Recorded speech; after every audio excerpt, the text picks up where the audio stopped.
Hi everyone, मेरा नाम मुस्कान है and welcome back to my channel. So आज हम बात करने वाले हैं क्लास 12th के इकोनॉमिक्स के बारे में। बेसिकली ये एक strategy video, detail strategy video नहीं है, एक ऊपर ऊपर वाली स्ट्रैटेजी है, मतलब इकोनॉमिक्स की।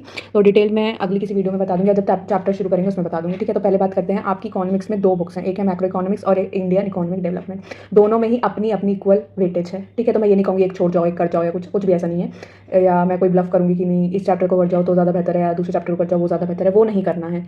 ठीक है, इकोनॉमिक्स की सबसे बड़ी जो प्रॉब्लम होती है वो ये आती है कि इसे पढ़ तो लो, जैसे सपोज आपने एक रिवीजन करा, 2 रिवीजन किया, बट आपको वो लर्न नहीं होती बहुत बार, मतलब समझ भी नहीं आती, क्योंकि आपके कॉन्सेप्ट में क्लैरिटी नहीं होती है। मैं शुरू से बोलती हूँ, अपनी हर एक वीडियो में बोलती हूँ, concept clarity should be your utmost गोल।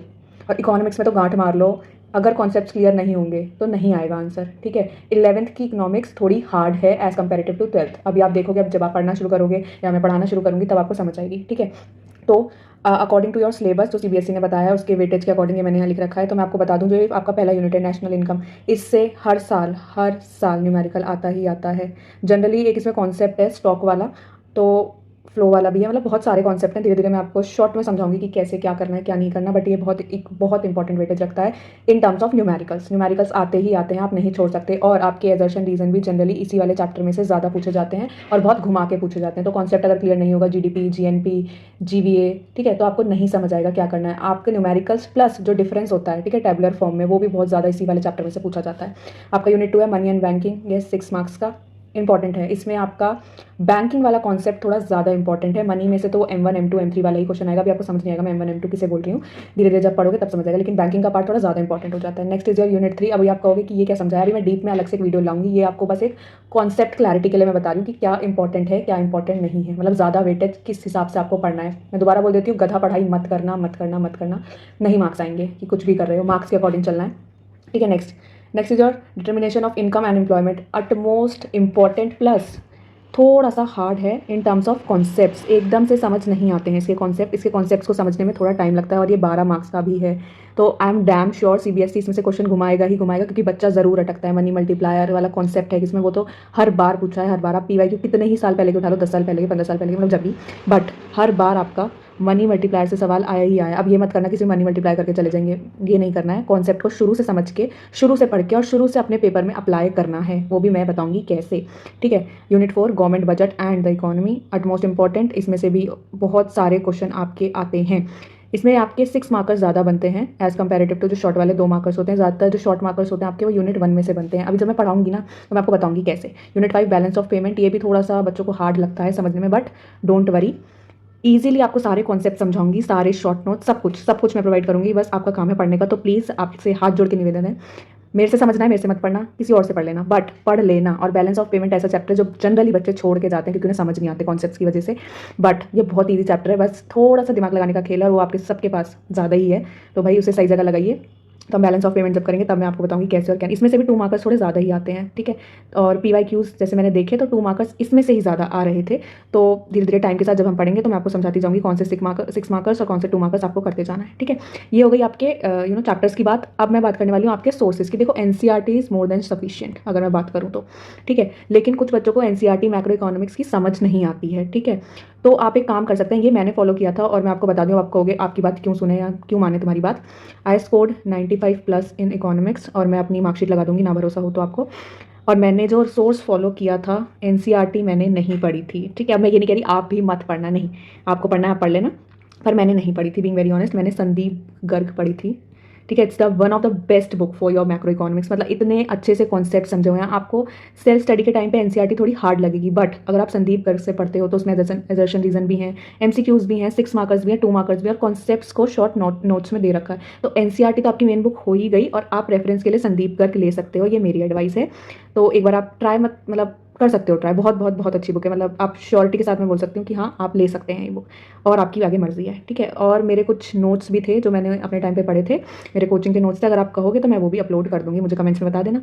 ठीक है, नेक्स्ट इंडियन इकोनॉमिक डेवलपमेंट, ये आपके लिए थोड़ी सी ईजी होने वाली है। ठीक है, as comparative to macro economics, क्योंकि मैक्रो इकोनॉमिक्स में आपके कॉन्सेप्ट्स हैं जो आप अभी नए नए पढ़ोगे तो धीरे धीरे समझ आएगा कि कैश रिजर्व रेशियो क्या होता है, लेंडर्स क्या होता है, और भी बहुत सारी चीज़ें। ठीक है, तो ये थोड़ी सी बुक आपको टिपिकल लगेगी, थोड़ी हार्ड लगेगी, बट टाइम के साथ आप जैसे जैसे प्रैक्टिस करते जाओगे आपको समझ आता जाएगा, ठीक है। Next is your Indian economic development. अब देखो, और अब ये मत करना कि ऊपर वाली कर ली कि मैक्रो पे ध्यान दिए जा रहे हो, नहीं, डोंट डू दैट। दोनों में 40-40 मार्क्स का, ऐसा नहीं है कि चलो 40 ले लेते हैं पास तो हो जाएंगे, वो नहीं करना है। हमारा एम है इसमें भी हमें 100 लाने हैं और आते हैं बच्चों के, ठीक है। अब ये मत कहना तुम्हारे तो आए नहीं, क्योंकि मेरी न्यूमेरिकल्स थोड़ी वीक थे, being very honest to you. तो आप अपने मत करना, अपनी थ्योरी तो करना ही करना अच्छे से, मतलब बिल्कुल ऐसे होना चाहिए। मैंने उस दिन भी बताया था कि मैं अगर पूछूं सेकंड पेज पे क्या लिखा है तो लाइन टू लाइन पता, और ये एक बार में पढ़ के नहीं आता है। ये आपको एंड तक, जब आपका बोर्ड आने वाले होंगे तब तक आपको समझ आ जाएगा। You will learn how to improve all the revision things, ठीक है। एक्टिव रिकॉल पे मैंने एक छोटी सी वीडियो बनाई थी, तो उसे देख लेना, अगर उससे समझ आता है तो ठीक है, वरना मैं एक वीडियो और ला दूंगी एक्टिव रिकॉल की कि कैसे करते हैं, उसमें मैं आपके साथ करके दिखाऊंगी आपको कि कैसे करना होता है एक्टिव रिकॉल, ठीक है।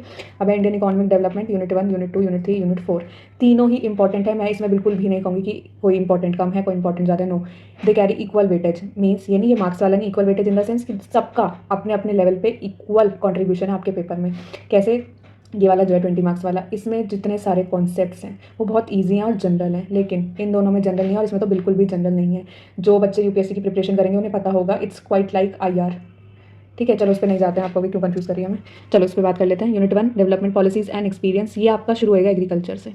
How agriculture introduce in a country, कैसे उसमें डेवलपमेंट हुआ, green revolution and all these things, 5 year economic, your economic plans and, sorry not 5 year, very sorry, 12 year economic plan, सब कुछ आपको इसमें बताया जाएगा, ठीक है। तो आप अभी से नोट्स मत बनाना, पहले एक रीडिंग लगाना। एज सच मैंने ऊपर बात करी है स्ट्रैटेजी की, तो मैं यही बोलना चाहूँगी कि पहले वाली सिर्फ आपको रीडिंग लगानी है। आपको कुछ भी ऐसा नहीं करना कि आप पहले में ही नोट्स बनाने लगे। पता तुम सबसे बड़ी बेवकूफ़ी क्या करते हो, मतलब सब करते हैं अपने टाइम पे, तुम क्या, हमने भी करी थी। जैसे ही पढ़ा अब नोट्स बनाने लग जाओगे, पागलों की तरह, कुछ नहीं देखोगे PYQ क्या करना है क्या नहीं, बस notes notes notes notes notes. नहीं, ये गलती नहीं करनी है। नंबर चाहिए तो स्मार्ट स्टडीज़ सीखनी पड़ेगी, smart studies much much much better than गधा पढ़ाई, ठीक है। गधा पढ़ाई आप सुनते रहोगे मेरे लेक्चर्स में, क्योंकि ये मैंने करी थी, जिसकी वजह से मेरे 5 नंबर रह गए थे, तो मैं नहीं चाहती और किसी के रहें। चलो आ जाओ, ये दोनों कुछ कुछ सिमिलर्स हैं, कुछ कुछ, ठीक है, पूरी नहीं, कुछ कुछ सिमिलर हैं। इकोनॉमिक रिफॉर्म्स, LPG वाली बात कर रही हूँ मैं, ठीक है। इसमें आप वो पढ़ोगे, मैं पढ़ाऊंगी जब बताऊंगी अच्छे से, अभी ऊपर ऊपर मैं बता रही हूँ कि चैप्टर में क्या है क्या नहीं है, ताकि आप डरो ना चैप्टर से। इकोनॉमिक्स से जनरली बच्चे डरते हैं कि स्टैट्स होगा, पता नहीं कैसे होगा, नहीं ऐसा कुछ भी नहीं है। अगर आपने 11th की इकोनॉमिक्स कर ली ना, फिर आप कभी भी और कहीं भी किसी की भी इकोनॉमिक्स कर सकते हो, ठीक है। चलो next, current challenge facing the Indian economy, ये चैप्टर मैंने बोला ईजी है, इसमें पॉवर्टी वगैरह है, मतलब जो जनरल कॉन्सेप्ट्स होते हैं इकोनॉमी को चलाने के लिए, और इकोनॉमी कैसे चलती है, नाम ही है इंडियन इकोनॉमिक डेवलपमेंट, ठीक है। तो इंडिया की इकोनॉमी की बात कर रहे हैं, किसी और देश की बात नहीं करी। यहाँ पे आप पढ़ोगे चैप्टर 4 में, सॉरी, और यूनिट 4 में different concepts of different countries और उनके कंपैरिजन, जैसे चाइना, पाकिस्तान, अफगानिस्तान, नेपाल, भूटान, ठीक है। ये जितने भी हमारी नेबरिंग कंट्रीज उसके बारे में आप पढ़ोगे। चाइना से हर बार क्वेश्चन आता है और इस बार भी आएगा, मार्क माई वर्ड्स आएगा, मतलब आएगा। चाइना से हर बार पूछा जाता है, हर बार। पाकिस्तान से क्या बोलूँ, चलो उस पर तो फुल स्टॉप लगा, तो कम ही पूछा जाता है, वैसे लायक भी नहीं है पाकिस्तान, बट ठीक है। और चाइना से ज़्यादा पूछा जाता है। ये मैंने अभी आपको ऊपर ऊपर बता दिया है कि क्या है क्या नहीं है। स्ट्रैटेजी यही है, मैं लिख देती हूँ, चलो यहाँ पे थोड़ा सा। स्ट्रैटेजी एक ही है, कॉन्सेप्ट क्लैरिटी, डेली रिवीजन, और अभी टाइम टेबल चाहिए तो कमेंट्स में वो भी बताना कि कैसे करना है टाइम टेबल के हिसाब से, ठीक है। एक तो टाइम टेबल ना हर बच्चा बनाता है, हर बच्चा, और उसे फाड़ देता है, ठीक है। आप क्योंकि अनरियलिस्टिक टारगेट सेट करते हैं, एक दिन में 2 चैप्टर कर देंगे, नहीं, ये नहीं करना है। एक दिन में एक कॉन्सेप्ट बस, अभी इससे ज़्यादा ना तुम्हें कोई धुआंधार पढ़ाई नहीं करनी है। अभी एक एक कॉन्सेप्ट के साथ चलो, समझ रहे हो। आपको ना बिल्डिंग एकदम नहीं बनानी होती कि आप चाहते हो कि एकदम बन जाए, एकदम कुछ भी नहीं होता है। धीरे धीरे शुरू करो, धीरे धीरे, बिल्कुल धीरे धीरे, क्योंकि अभी आपको थोड़ा हार्ड लगेगी इकोनॉमिक्स, बट धीरे धीरे आपका जब फ्लो बन जाएगा तो you will get to know about all these things, ठीक है। तो स्ट्रैटेजी यही है, कॉन्सेप्ट क्लैरिटी, डेली रिवीजन, और नोट्स मैं बताऊंगी अभी कैसे बनाने इकोनॉमिक्स, और बनाने हैं भी या नहीं बनाने, बुक्स में लिख के ही काम हो जाएगा, तो वो भी बता दूंगी। 1 पेजर नोट्स कैसे बनाने वो भी बताऊंगी, बट पहले आपको अपने कॉन्सेप्ट्स पे ध्यान देना है। कॉन्सेप्ट्स मैं सिखाऊंगी और मैं संदीप गर्ग से पढ़ाऊंगी। मैं अभी बता देती हूँ, मैं NCERT फॉलो नहीं करती हूँ मैक्रो इकोनॉमिक्स की। अगर किसी को प्रॉब्लम है तो वो मुझे बता दे, मैं आपको उसके शॉर्ट नोट्स दे दूंगी, बट मैं पूरी नहीं पढ़ाऊंगी, मैं पढ़ाऊंगी सिर्फ संदीप गर्ग से, ठीक है। तो ये था छोटी सी स्ट्रैटेजी वीडियो फॉर इकोनॉमिक्स। और अगर आपको ऐसा लगता है इकोनॉमिक्स हार्ड होने वाली है तो मेरे दोस्त, बिलीव मी, नहीं होने वाली। I will tell you how to tackle each and everything. और किसी को ज़्यादा प्रॉब्लम हो इकोनॉमिक्स में आंसर लिखने में, जो भी, वो मुझे मेल कर दे, ठीक है। यू आर फ्री, कि आप जो चाहो आप वो कर सकते हो, ठीक है। तो तब तक के लिए thank you so much for watching. और मैं आई प्रॉमिस कि मैं आपको इकोनॉमिक्स इतना ईजिली सिखा दूंगी ना कि आपका वाह वाह वाली चीज़ हो जाएगी, ठीक है। थैंक यू सो मच, मिलते हैं नेक्स्ट वीडियो में।